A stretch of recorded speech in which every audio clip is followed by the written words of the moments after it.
Convido os irmãos que abram as suas Bíblias no livro de Hebreus, seu capítulo de número 10, versículo de número 23.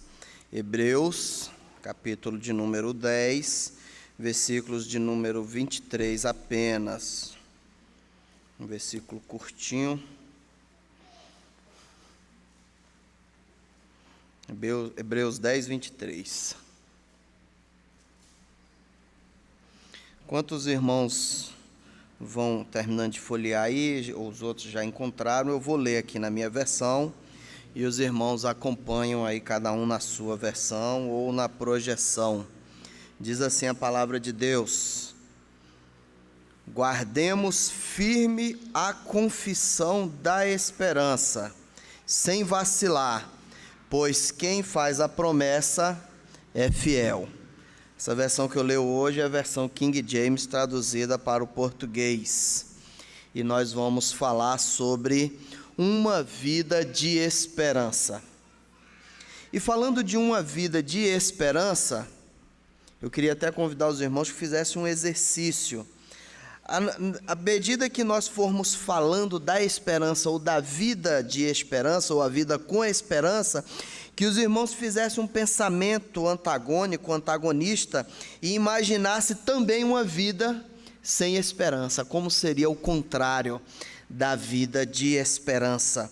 Fazemos esse paralelo para a gente entender um pouco, então, o que é uma vida com e sem a esperança. Mas o que vem a ser a esperança? O que vem a ser esperança? É uma palavra assim muito usada por nós, pelos cristãos principalmente, por aqueles que conhecem a Jesus Cristo, mas às vezes a gente perde um pouco o significado.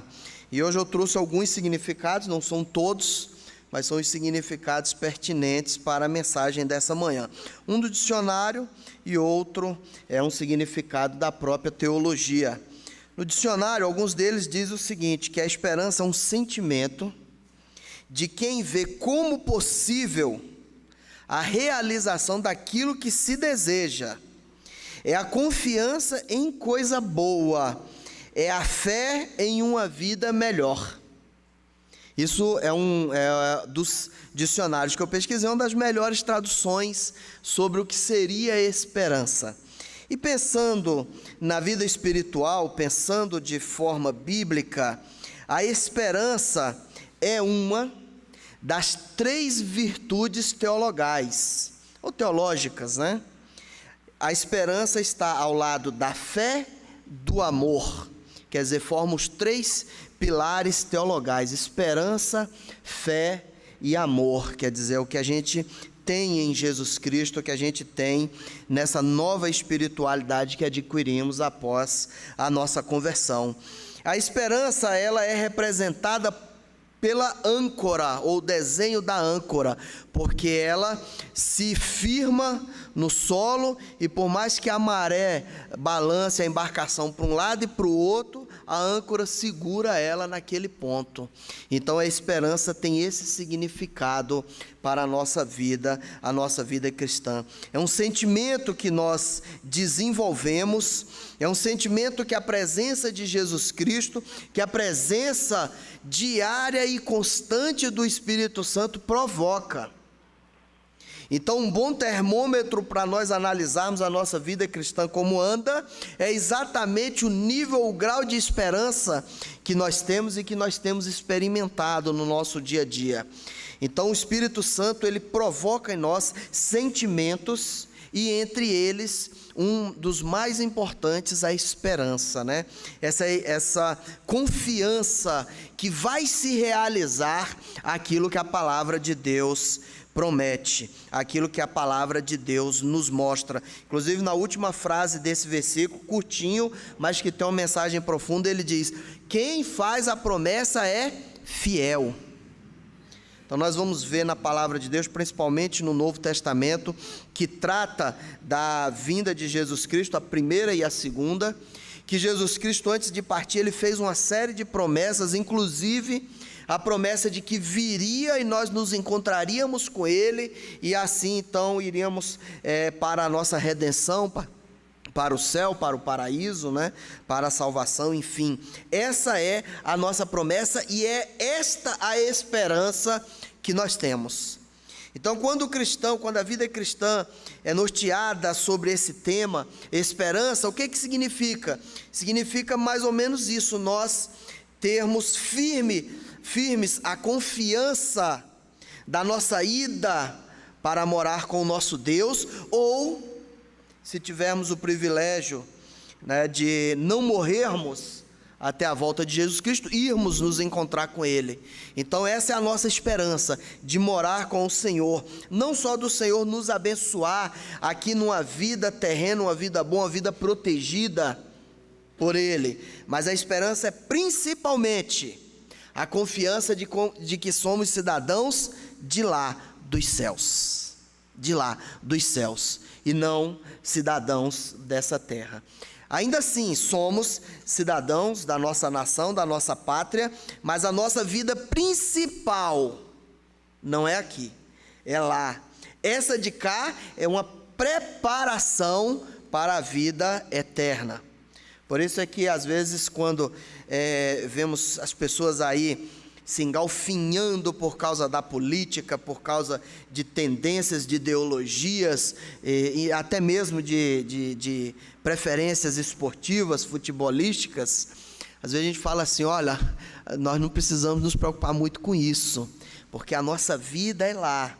E se todos aqui, ou pelo menos a maioria, se convertessem e tivessem essa mesma esperança, o mundo, pelo menos o nosso Brasil, não estaria assim.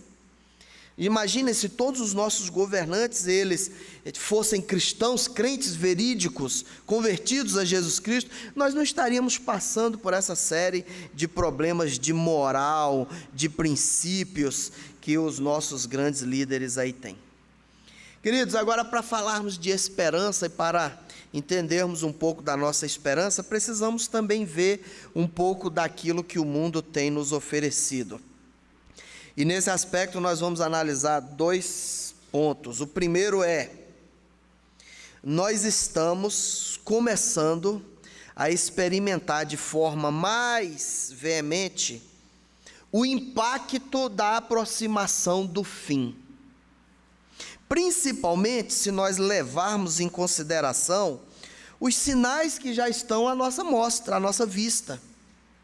Por exemplo, a deterioração do meio ambiente é irreversível, dado o caminho que a humanidade escolheu trilhar.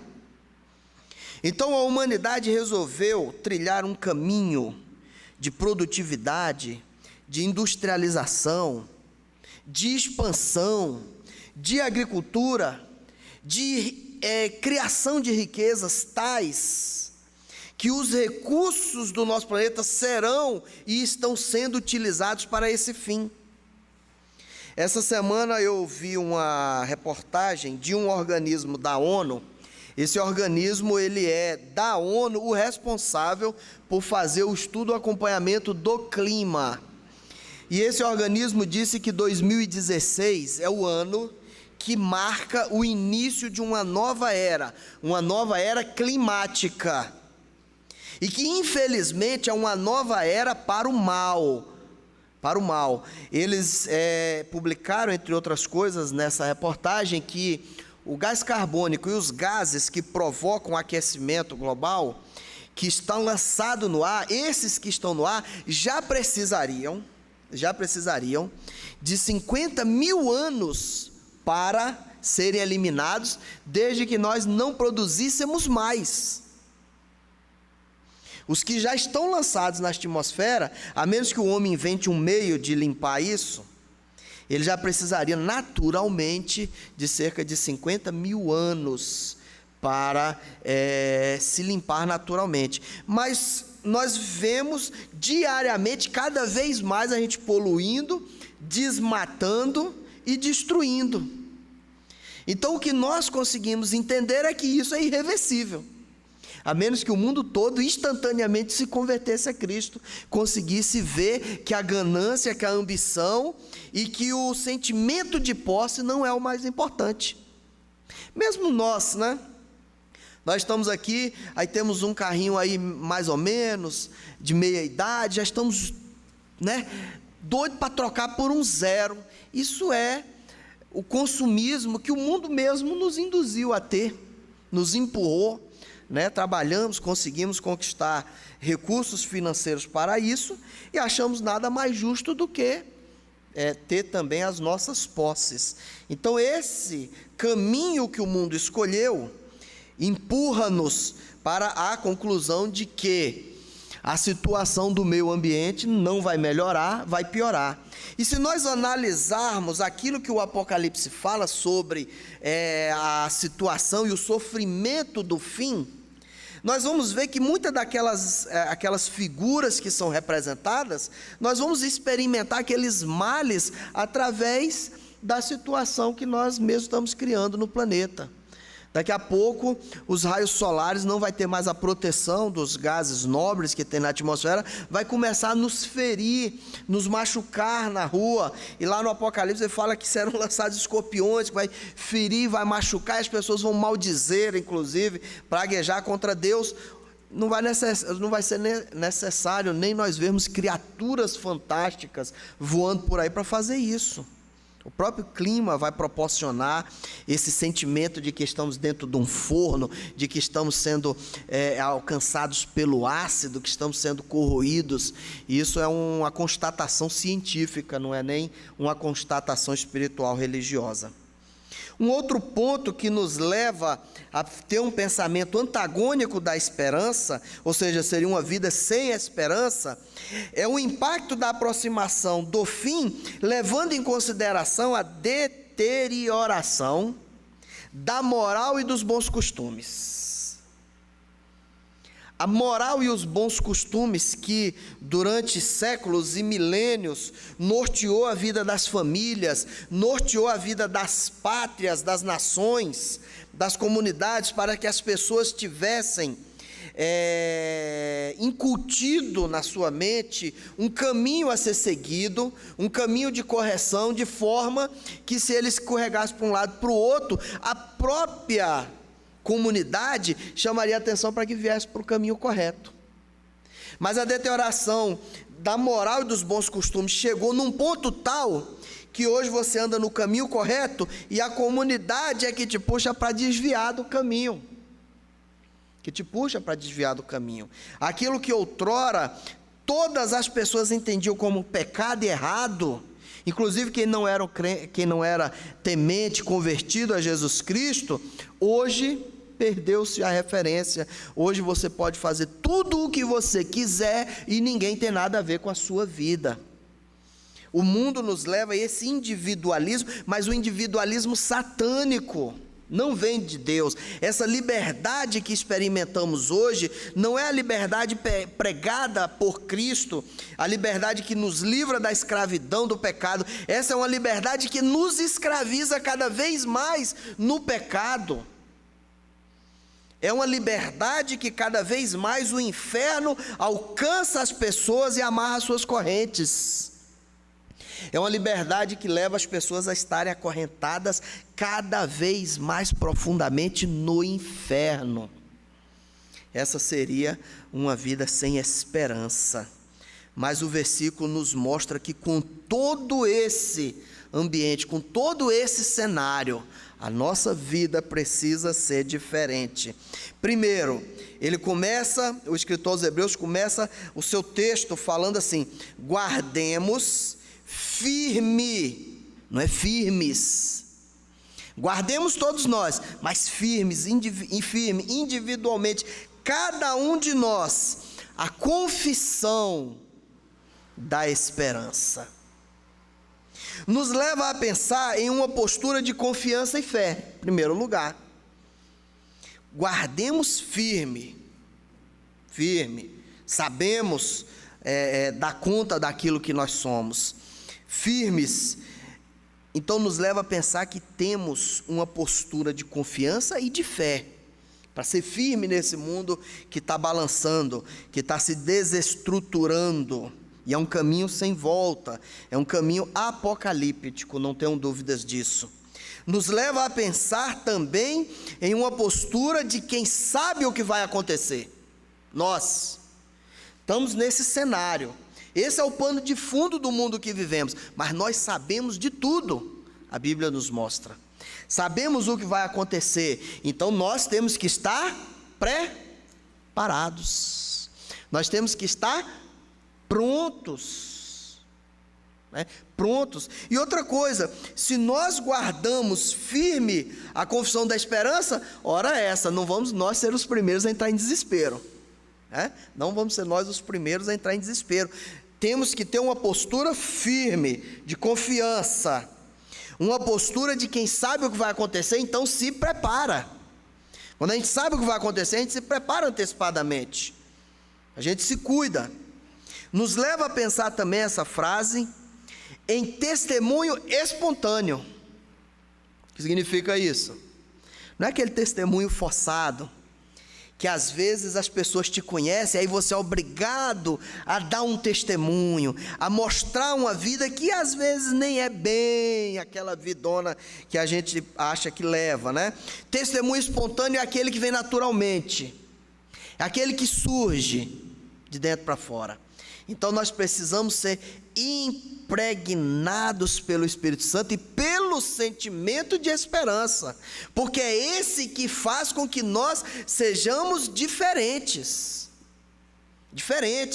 Não é só para quem não conhece, até entre nós mesmos. Às vezes a pessoa está abatida, está aquela esperança fervendo dentro de nós, vai contaminando todo mundo. Esse é o nosso sentimento, que precisa ser, é aquilo que a Bíblia nos diz. O mundo está pegando fogo, está acabando, imoralidade acabou com tudo, vê o fogo consumindo e a gente está aqui no meio, alegres, né? Porque a gente confia que a nossa redenção é breve, a nossa redenção é ligeira, que o Senhor nos levará e com Ele passaremos então a eternidade. Então essa frase, guardemos firmes a confissão, nos leva a pensar no testemunho espontâneo. Não é aquele forçado, não é aquele planejado, não é aquele que eu ia fazer uma besteira, depois eu pensei, não, essa pessoa me conhece, não vou fazer isso não, vou fazer diferente. Não é aquele natural, aquele que a pessoa olha para você e fala assim, você é diferente, tem alguma coisa diferente de você, esse testemunho, né? É como quem conta uma maravilha. Sabe a pessoa contando uma maravilha, algo espetacular que aconteceu, algo maravilhoso, algo simplesmente muito bom. Então é isso, guardemos firme a confissão da esperança. Também essa expressão nos leva a pensar em quem cultiva a esperança é contaminado pelo sentimento incondicional da salvação e da redenção, da certeza que irá morar com o Pai. Então quem cultiva a esperança, quem cultiva esse sentimento bom, né? Ficar com semblante alegre, com a vida alegre, por mais que tenha dificuldades, ela é contaminada com o sentimento incondicional da salvação e da redenção. Então quando somos salvos, esse sentimento da salvação nos faz parecer que nós não estamos pregados nesse mundo. Nós estamos meio que livres desse mundo, meio que soltos desse mundo, né? Aquela pessoa que se converte genuinamente vai dar o testemunho e diz, parece que eu estava andando nas nuvens, acabou aquele peso que eu tinha em cima de mim. Então esse é o sentimento incondicional da salvação, da certeza que irá morar com o Pai. Por mais que o mundo ande, por mais que o mundo seja uma tragédia, o esperançoso vive alegre, pois ele sabe o seu destino. O esperançoso vive alegre, ele sabe o seu destino. O navio está afundando, a pessoa está ali, não sabe nadar, mas eu sei que eu vou para o céu, acabou, estou tranquilo. Esse é o esperançoso, né? Ele sabe o seu destino, não vive se lamentando, não vive se maldizendo e não vive murmurando. Quem vive se lamentando, maldizendo e murmurando não é esperançoso, não pratica a esperança, não está inundado com o sentimento incondicional da salvação. Precisa mudar, Precisa deixar que o Espírito haja mais. Precisa dar mais espaço para que Deus seja maior na vida. A esperança para o cristão, ela é como combustível para o automóvel. Não se pode fazer muito se não estiver abastecido por ela. Então, às vezes, o crente, o cristão desesperançado, sem praticar a esperança, luta, trabalha na obra e parece que não sai do lugar. Parece que a obra não produz resultados, porque não está inundado com esse sentimento incondicional da salvação, com essa certeza absoluta de que esse mundo, ele é passageiro e ligeiro, que daqui a pouco nós estaremos partindo para a salvação.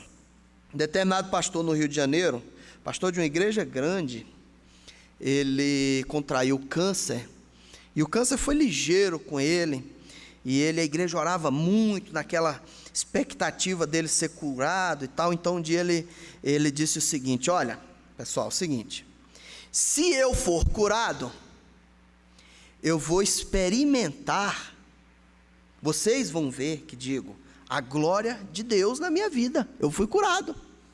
Agora, se eu não for curado, quem vai ver a glória de Deus sou eu vou para o céu. Ele dizendo. Então, esta é uma frase que traduz o sentimento de esperança, uma vida esperançosa, né? Então, a esperança para o cristão, ela é como combustível. Se não tem esperança, o trabalho que nós fazemos vai ser um trabalho pouco frutífero. A esperança, ela nos renova a alma a cada dia, a cada manhã. A esperança nos renova a alma. Temos problemas, temos dificuldade, problemas com a família, dívida, não sei o quê. Tudo isso é problema desse mundo que existe para nos colocar para baixo. Mas a esperança, renasce a cada manhã. Dentro de nós acende aquela chama da alegria de saber quem nós somos e para onde nós vamos. A palavra também nos diz nesse versículo a frase, sem vacilar. Veja, firme a confissão da esperança, sem vacilar, sem vacilar. O esperançoso, queridos, não titubeia. O esperançoso, ele está tão abastecido com esse sentimento incondicional da salvação, que ele se mantém firme, ele não balança muito não. O esperançoso sabe exatamente como se posicionar em qualquer situação. Em qualquer situação. O esperançoso, ele tem sempre boas palavras e bons conselhos. Ele está cheio do Espírito. Não tem jeito de ser de outra maneira, né? Ele tem que ter boas palavras e bons conselhos. É aquela pessoa que a gente quer sempre estar perto, estar junto. O esperançoso, ele é impregnado da presença maravilhosa de Jesus Cristo e do seu amor. Esse é o esperançoso, a pessoa esperançosa.